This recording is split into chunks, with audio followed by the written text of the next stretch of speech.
and the police and law enforcement. And so that's really what has kept us quiet.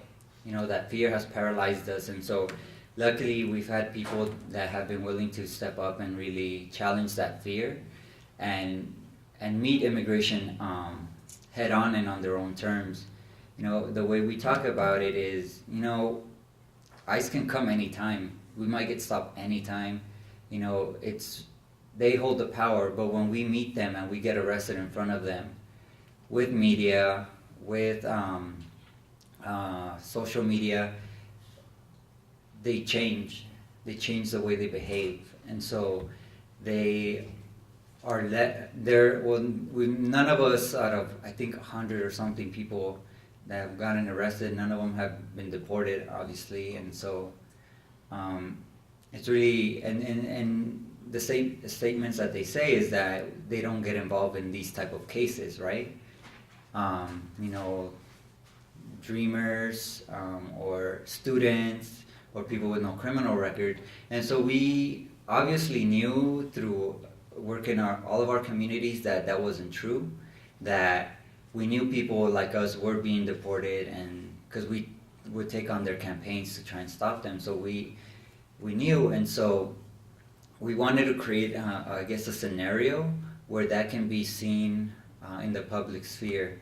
And so in Alabama, protesting the HB 56, the anti-immigrant law that was worse than Arizona's, we did a civil disobedience with parents and students, 13 in total. And exactly what they said is, oh no, these people, they were residents. They were like, no, these people actually are residents, and no, they were undocumented. And so they were trying to escape. Luckily, what me and Isaac had done, and this is what this video is about, is we knew that was going to happen. And so what we did is we did what's called a silent action, where we actually declared our immigration status to immigration officials, without any media, without any rally. We just went up to them, and we were in deportation proceedings within the hour, and we were sent to prison and then to an immigration detention center. And so it was funny, we got to the immigration detention center the day that the people in the civil disobedience got arrested. And so we had these two things, right?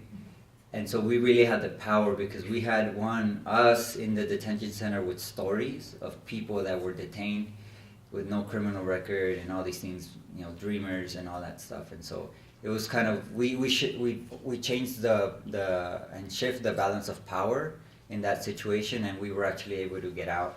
And so this is how we use video to really get people to support what we were doing. And this was streamed live also.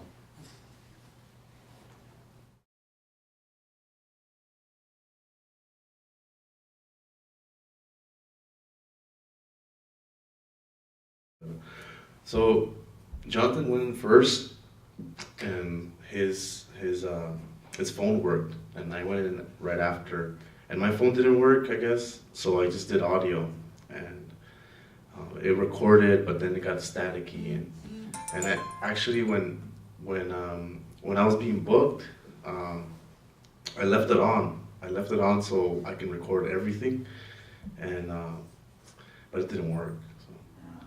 So. But yeah, it was really intense. We went in there acting as if we're, you know, not conscious about, you know, we're not organizers, we're just regular workers, and they were, because we were vulnerable, they took us. Within the hour, we're deportation proceedings, and I refused to sign any of the paperwork, and Jonathan signed, and I was like, you know, I'm not gonna cooperate with you, I don't trust you, and they're okay. So I was in like a little cell, and we both had the same thing happen to us. We actually were never separated throughout the whole process. We were there, held, and then we went to prison, and then to the detention center. We never separated. These people have like it's a day job. We're there, and they were teasing us, or, oh, so you're then they figured out who we were because they looked us up online. So they found out that we were organizers or whatever, activists. They saw San Bernardino protests where we both got arrested. So they were like, oh, so you're like Dream Act stuff, and we're like, they were teasing us and all. And one of them was making plans for a date later that week. They were like, oh yeah, I'm gonna go watch the Twilight with this girl. I'll have a date. We were looking. The theater too. Yeah, they told us the theater and everything. We're like, oh, maybe we could get somebody over there. But yeah, it was pretty intense. It was I felt one thing, if you want to watch it at home, put some headphones on, you can hear my heartbeat, which is kind of cool. And I was listening to it, and you hear my heart intensify and just like get louder, because I had luckily, you know what's interesting, and now thinking back, I happened to be wearing the perfect shirt for it. It was a button shirt, and I put my phone in there, and it was perfect so the camera can like peer out, like just enough so I can record. And we use this thing called Ustream, which is it records live and it gets saved on your account. And so, but I think what we were able to do is really expose and like what was going on inside the detention center. There was people that were one guy that I think he got deported. He accidentally walked into the women's restroom, and so as he walked out, the women called immigration, and they came and they picked him up. It was really humble, like very just gentle man. Is the kind of person you wouldn't think could hurt anyone, and so there was just a lot of like fathers there. There was a handful of people that are eligible for the Dream Act and whatnot, and there was, I think, what was shocking. There's what people have sacrificed to come to this country. One guy from I forgot, somewhere in West Africa had spent about $23,000 to come. So he went to Peru, walked to Colombia, through Central America, walked it to the United States, and as soon as he gets here, he gets detained. And and it was just really bad, because the reason he fled is because they wanted to kill him.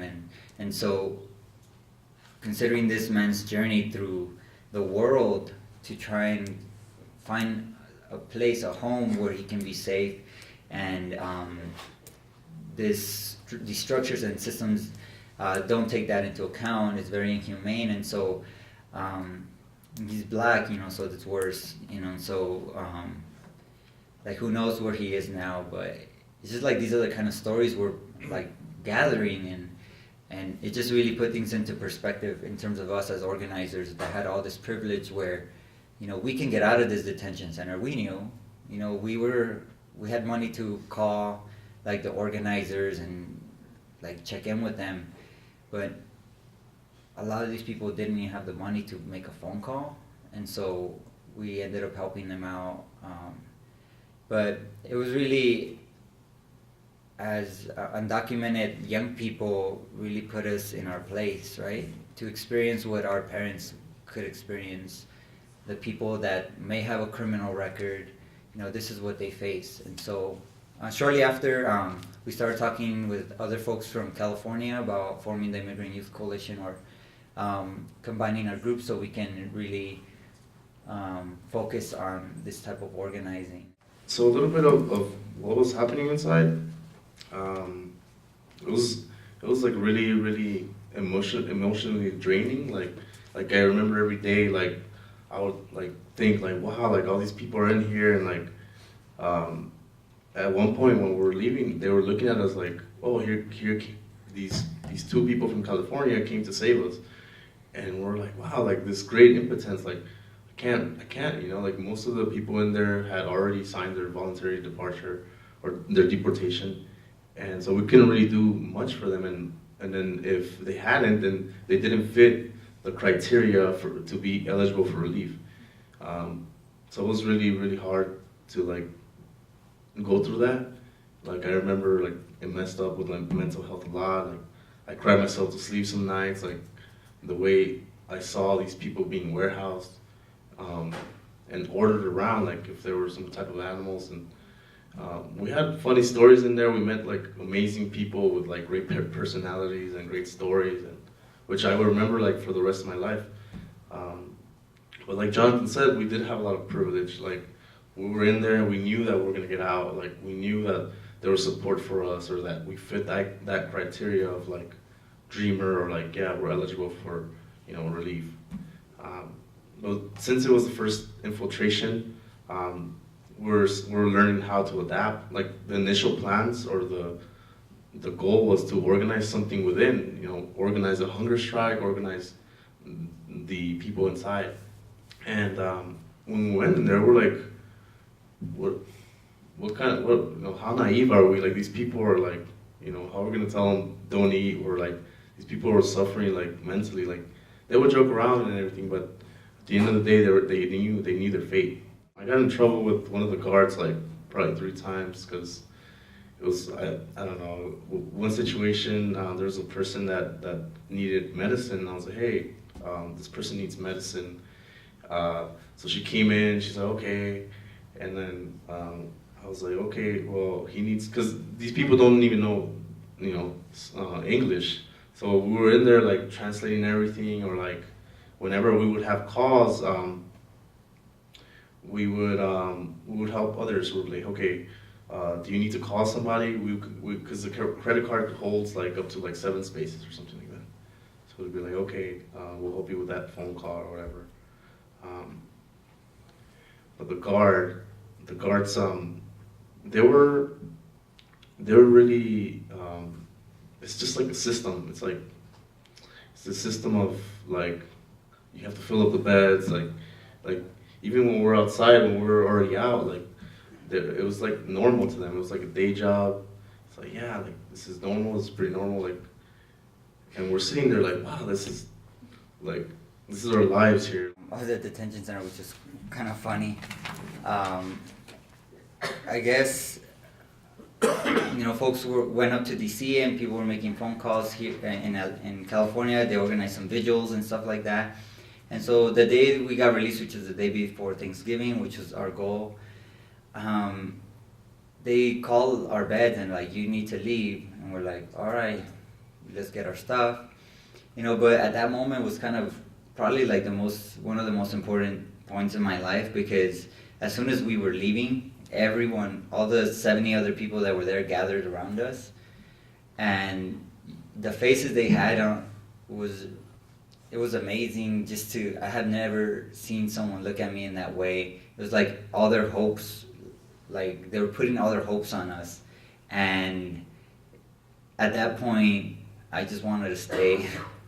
Like I wanted to stay, and I was like, damn, I wonder if Isaac's thinking the same thing. But they were like rushing us out, like we had to leave. And then so as they were forcing us to change clothes, we were taking our time. I mean, people were 7 hours away, anyone who can pick us up, so we're like, we're no rush. But they were rushing us. They were like, no, we need to leave, you guys need to get out. And I was like, why is that?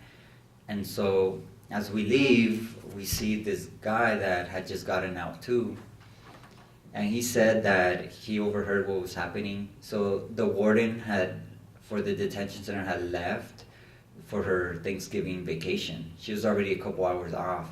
And so ICE called her and forced her to go back to kick us out, or else we would have stayed there for the whole Thanksgiving weekend and stuff like that.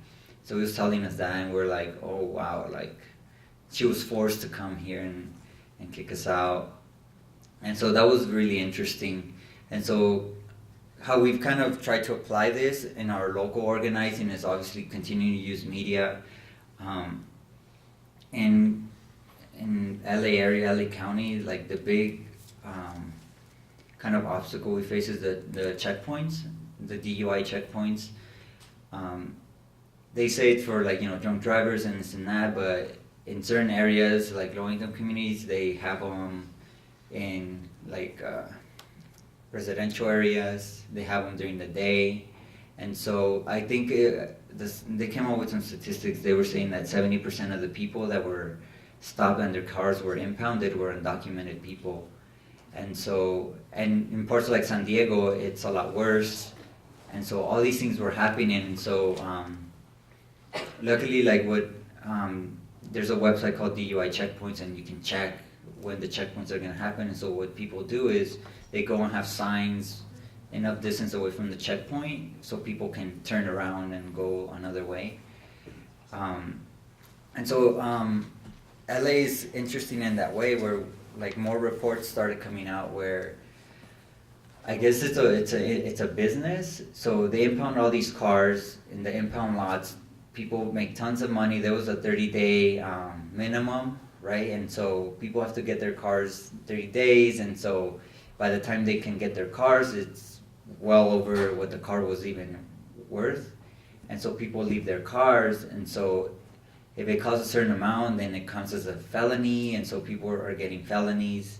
And if they're undocumented, that's like easy deportation. And so, and then what these lots would do is they would sell these cars for full profit.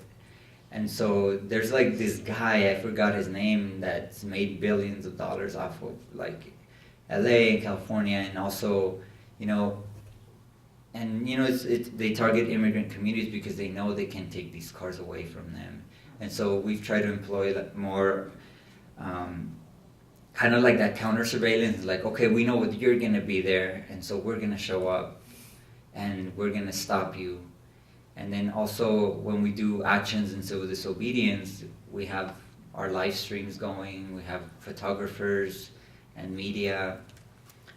And then we had one pretty recently, and what was interesting is we have a good amount of photographers and people taking video, where we were blocking the entrance to the county jail. And so one of the deputies was coming in, and she was very angry, and so she hit some of the organizers with her car, and we're just like, keep going, and we're gonna take this picture. And you know, it's like we created the environment for them to do this. We piss them off so they can mess up. They're people, you know, sometimes. And so we have to try and like nip at that, like pick at that humanity, right? And like see if they make mistakes. And especially they're not used to you coming to them.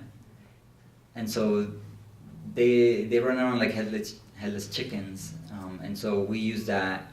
And so we're right now like I want to talk. We're talking with some attorneys, see if we can sue them around that. And so, and it's not to sue them to get money. It's really to create the environment of dissent and to really challenge their practices, especially in the LA County jails. They released a report where there was an investigation done because there's a lot of violence in the LA County jails, and so they found out that there's a gang of deputies that runs the jails in LA County, and so all the violence is organized, so it's not random.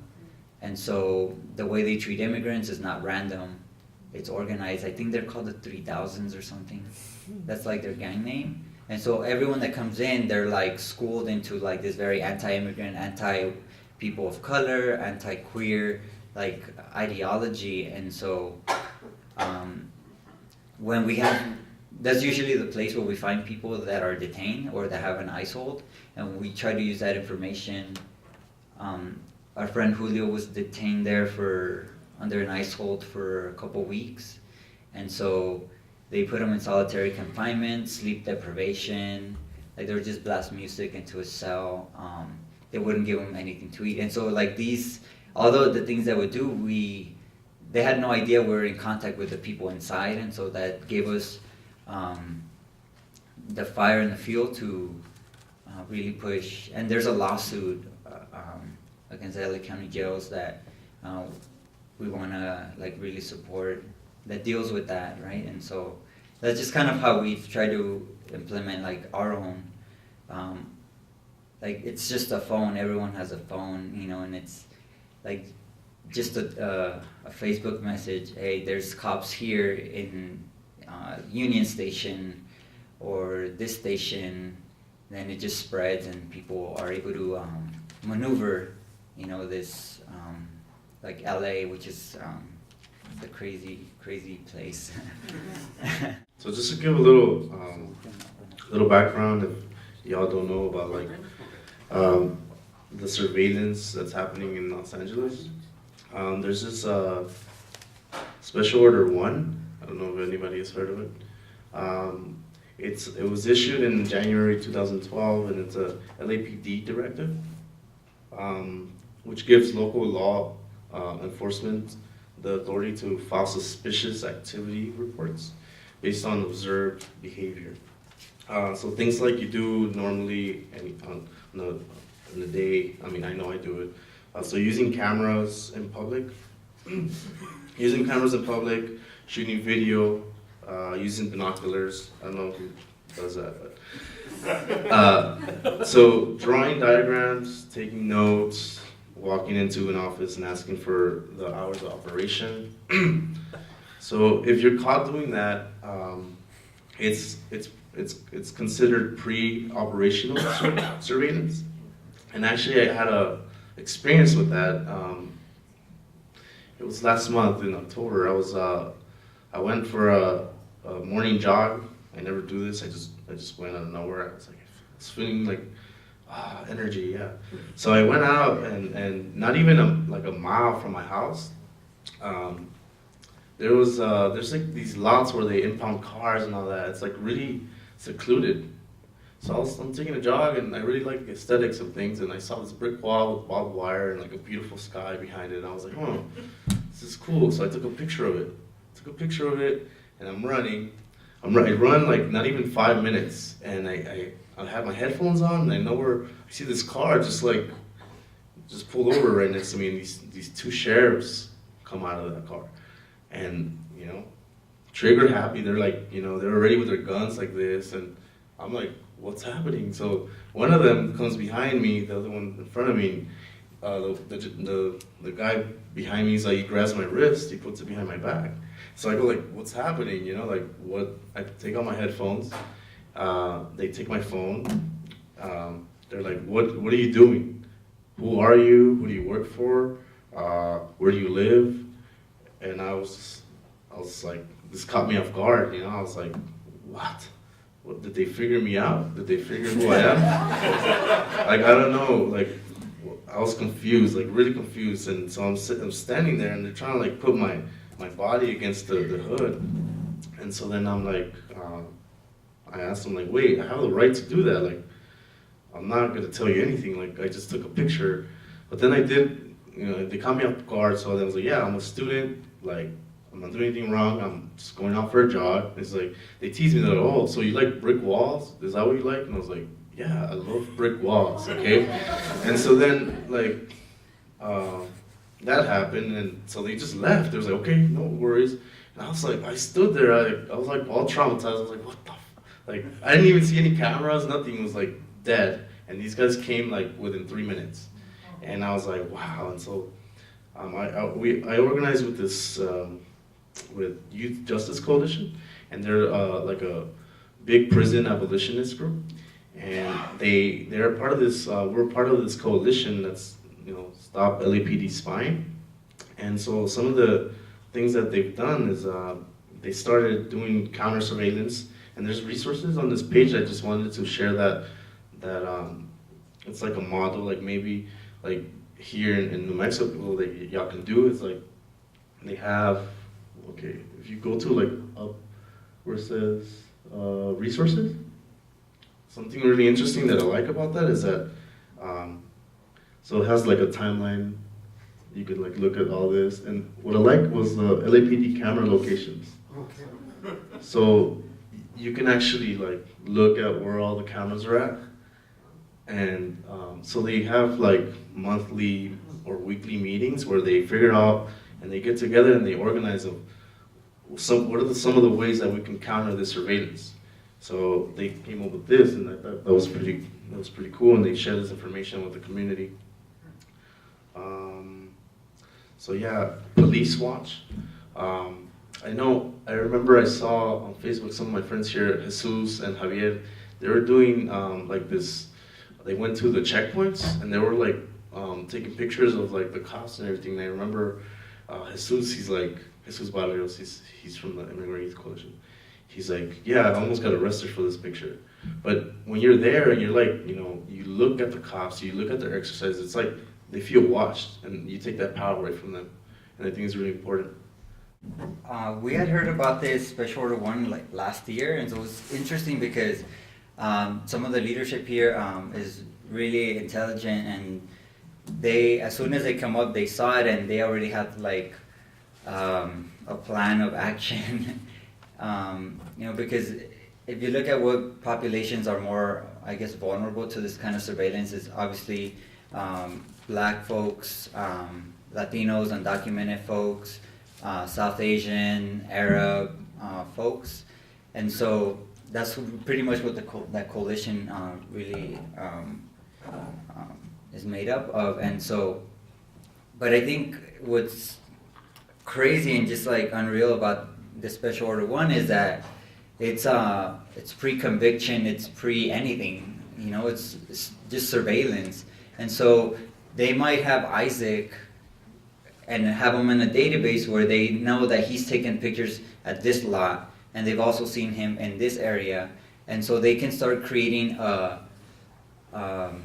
evidence, right, and start making connections that aren't really there. And so, like taking pictures, and this guy takes pictures of everything.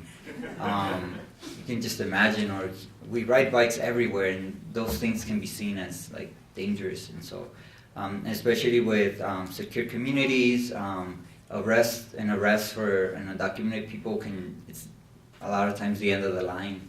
And so it's really about making the connections and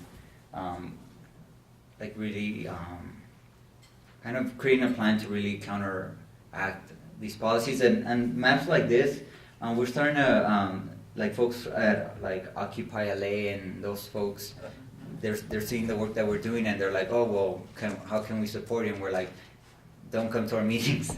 Like, this is a documented space. And so we've been trying to like share with them, but then they're like, okay, well, we can help you with technical. And so they actually hit us up a lot to create maps like this, and what would be effective for an undocumented community to have some sort of map that can have maybe things like cameras, things like checkpoints, things like police dense areas, things like that, so we can maneuver.